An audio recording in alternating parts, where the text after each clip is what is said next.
चंद्रपूर शहरातील बसस्टँडजवळील परिसरातील एका कार्यालयातून 6 लाख रोख रक्कम चोरी करणाऱ्या चोरट्याला छत्तीसगडमधून स्थानिक गुन्हे शाखेच्या पथकाने अटक केली।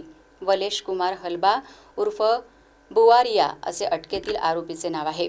त्याच्याकडून 3 लाखांची चोरीची रक्कम जप्त करण्यात आली आहे। पोलिसांनी दिलेल्या माहितीनुसार फिर्यादी राकेश अवघडे यांनी बसस्टँडजवळ पॅलेस हॉटेल मागे असलेल्या ऑफिसमधून अज्ञात चोरट्याने 6 लाख रोख रक्कम चोरी केल्याची तक्रार रामनगर पोलीस स्टेशन येथे दिली होती।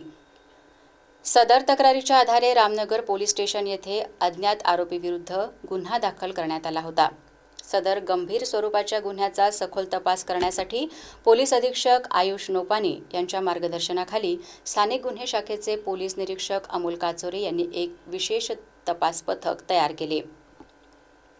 सदर तपास पथकाने तांत्रिक विश्लेषण, गोपनीय माहिती आणि अत्यंत कौशल्यपूर्ण तपासाच्या आधारे संशयित आरोपी वलेश कुमार हलबा उर्फ बुवारिया याचा शोध घेतला आणि त्याला छत्तीसगड राज्यातून यशस्वीरित्या ताब्यात घेतले।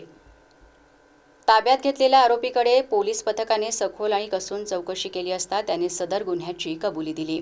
आरोपीच्या ताब्यातून चोरीच्या रकमेपैकी 3 लाख रोख रक्कम जप्त करण्यात आली। चौकशी दरम्यान आरोपीने दिनांक 27 जुलैला चंद्रपूर शहरातील बसस्थानक परिसरातील एका कार्यालयातून 6 लाख रोख रक्कम चोरी केल्याची कबुली दिली। आरोपीकडून चोरीच्या एकूण रकमेपैकी 3 लाख रोख रक्कम हस्तगत करण्यात आली असून उर्वरित रकमेचा शोध पोलीस पथकाकडून सुरू आहे। आरोपीस पुढील तपास आणि कायदेशीर कारवाईसाठी रामनगर पोलिसांच्या ताब्यात देण्यात आले आहे। सदर कार्यवाही स्थानिक गुन्हे शाखेचे पोलीस निरीक्षक अमोल काचोरे यांच्या नेतृत्वात करण्यात आली।